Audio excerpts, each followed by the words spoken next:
Hi, this is Anthony, and welcome back to my show. I love unsolved mysteries and looking at potential solutions for them. Obviously, if we're lucky with the advent of DNA and internet genealogy, sometimes identities can be definitively made. I love mysteries like the Black Dahlia, Jack the Ripper, the Zodiac Killer, and D.B. Cooper. By the way, if you're interested in D.B. Cooper and you haven't seen them, I've done about a dozen different videos on the case. One of my favorite cases, besides these, comes from Australia and is called the Somerton Man. I'm going to briefly look at that case, and even though it's not connected to the Black Dahlia case, it's going to have some important lessons for this and all unsolved cases, so I hope you'll watch until the end of the video. I'm going to give an extremely abbreviated thumbnail of the Somerton Man case.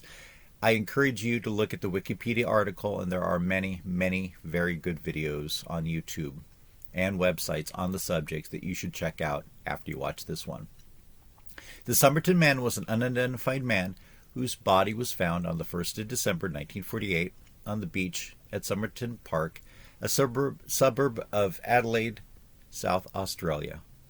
The case is also known after the Persian phrase tamam shud, meaning is over or is finished, which was printed on a scrap of paper found months later in the fob pocket of the man's trousers. So this means authorities overlooked a potential key clue that was in the man's clothing for over a month after the body was found. The scrap had been torn from the final page of a copy of the Rubaiyat of Omar Khayyam, authored by the 12th century Persian poet Omar Khayyam.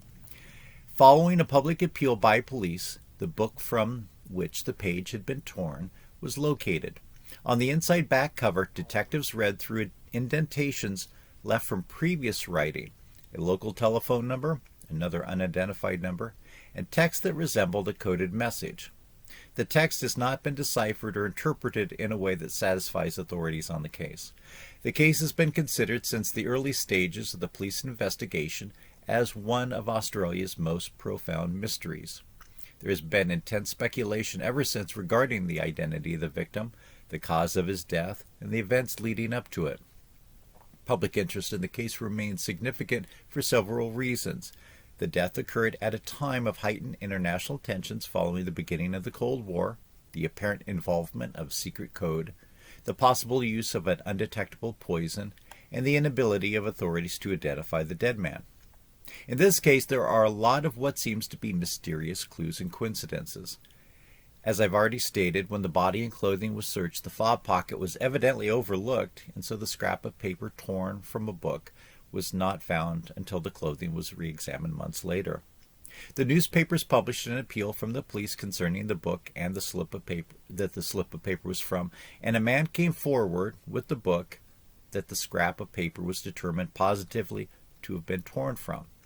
He said that somebody had thrown the book into his car through an open window while it was parked, although published reports differ on whether it happened a few weeks before the man was found at Somerton Beach or just afterwards. In the book was found a phone number, another unknown number, and what appears to possibly be some type of code. As far as the phone number, it belonged to a nurse who lived in the area. In fact, she lived only 400 meters away from where the body was found. When police spoke to her, she said she had no idea why her phone number would be in the book. She stated that at some time prior that an unknown man had come to her neighbor's house looking for her, but she didn't know who it was, and she didn't know who the body belonged to. When she was shown a plaster cast of the torso, it's reported that she denied that she knew who it was, but looked away as if she recognized it and wouldn't look at it again. It should be pointed out that while the average person might recoil in horror over seeing the plaster cast of a deceased person, she was a nurse, and nurses are used to looking at corpses. And this wasn't even a body that she was looking at. It was a plaster cast. I do have to admit that I find it very odd, and there was no reports of the police showing her a photograph of the body. As you can see, there is a photograph of his face that should suffice when showing to possible witnesses for identification. In addition to this nurse possibly knowing who the person might have been, although denying it, her daughter many years later claimed that her mother, the nurse, told her that she knew who the body belonged to. The daughter also reported that her mother knew Russian and didn't know why her mother would be able to speak that language. This led to speculation that the mother might have been part of a Soviet spy ring. In this area, there were facilities and uranium mines connected to atomic research, and during the Cold War, the Soviets focused a lot of attention on penetrating Australia, with spies focused on obtaining atomic secrets. Also, the fact that the deceased likely was poisoned or took poison himself, causing his death, is another indication that he could have had some ties to Soviet espionage. That is how Soviet and Russian intelligence sometimes liquidates their enemies or people who are no longer useful to them. There were also some indications that the Somerton man had or possibly had some ties to the United States. His coat was manufactured in the United States and one that was not sold in Australia, although he could have bought it secondhand from an American, or he could have gotten it in the United States. Some thread that he had, which was used to repair his clothing, was also manufactured in the United States and not sold in Australia at the time. And later on, somebody found an identification card issued by the United States for a merchant seaman whose nationality was given as British, who looked somewhat like the Somerton man. And remember, the body was found just a few years after the end of World War II, and there were many American servicemen who were stationed in Australia during the war. So that could explain American-made articles connected to the Somerton man. In the end, there were over 250 identifications made to the police about the identity of the decedent, although all in the end turned out to be incorrect. Since the mystery man had been buried, researchers wanted to exhume the body and test it for DNA. Eventually, the body was exhumed, although that took a long time to get permission. But in the meantime, 3 hairs were found on the plaster cast made of the body, which had DNA that could be used. Eventually, an individual was identified via online genealogy. This mystery man turned out to be Carl or Charles Webb. The last record of him was in 1947, when he left his wife and she filed for divorce from him. He was an electrical engineer and an instrument maker, which could explain some of the tools that were found in his suitcase that had been left at the local railway station. He also evidently was fond of poetry, which would explain the connection to the book of Persian poetry. What about these strings of letters written in the book, which are thought to have been a code? Well, evidently, Mr. Webb was also a horse racing enthusiast, and it's now believed that there's a good possibility that what was thought to be some type of code from a potential Soviet spy was simply the lineup of results of local horse races. So how did he end up on the beach in Somerton? It's now believed there's a possibility that his ex-wife knew the nurse who lived nearby, which might account for him being in the area. Looking for the nurse to see if she would reveal to him his ex-wife's location. From what I've read, it doesn't seem that he had any children, so perhaps having given up trying to track down his ex-wife, perhaps no living relatives at the time connected to him, he had nothing to live for. He decided to go down to the beach, lay against the seawall, smoke a cigarette, and consume some digitalis. Again, there was no ID found on him. Perhaps for some reason known only to him, he disposed of it prior to going to the beach. But if you were going to go to the beach, lay against a rock, and take poison while fully dressed, would you perhaps want to have your ID on you so that identification of your body would be easier and it wouldn't take nearly 74 years? It would seem to me that it's quite plausible that he had his wallet in the inside pocket of his jacket, but early on somebody walked up to the body to see if he was okay, and upon determining that he was dead, whomever found him decided to take his wallet and leave. And then once the body was found and it made the news and people were looking for clues, whomever had the wallet and presumably his money chose not to come forward simply because it would show that they had robbed a corpse.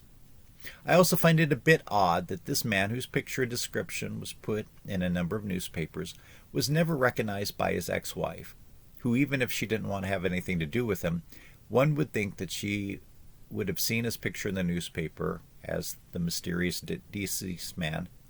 She might have mentioned it to the police what his true identity was, but she may in fact not have been aware of the mystery corpse. Just as today, back then, not everybody read newspapers, and not everybody was interested in unsolved cases. So, let's bring this back to the Black Dahlia case, because that's probably why you're watching this video. The Dahlia case is extremely mysterious. Elizabeth Short, the victim, had somewhat of a mysterious past, and much of what's been reported about her just turned out not to be true. Many people speculate that because the body was severed in such a way that only a doctor would be able to make the cuts, and in fact a number of doctors have been proposed as strong candidates, including George Hodel, as most people have heard, and others like Dr. Walter Bailey, who was a surgeon who lived about a block from where the body was found. His daughter had been the matron of honor at Elizabeth Short's sister's wedding, a clue that could mean something or it could be an innocent coincidence. That's the whole point. I want to make this video about these weird coincidences.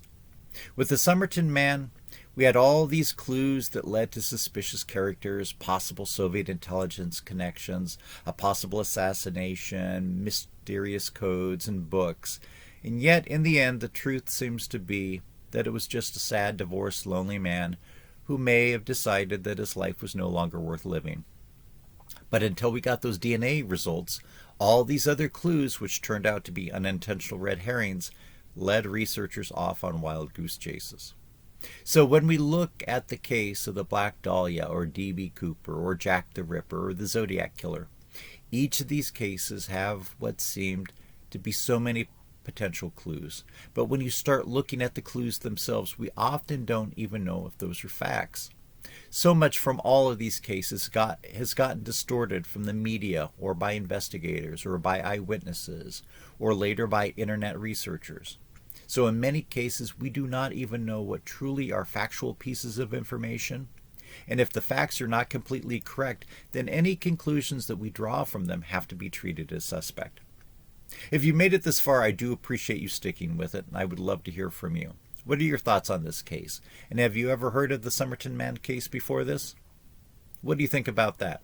I've really only scratched the surface of it. It's a very interesting one. Even if it's been solved, please do some more research on it. I think that you'll find it very interesting.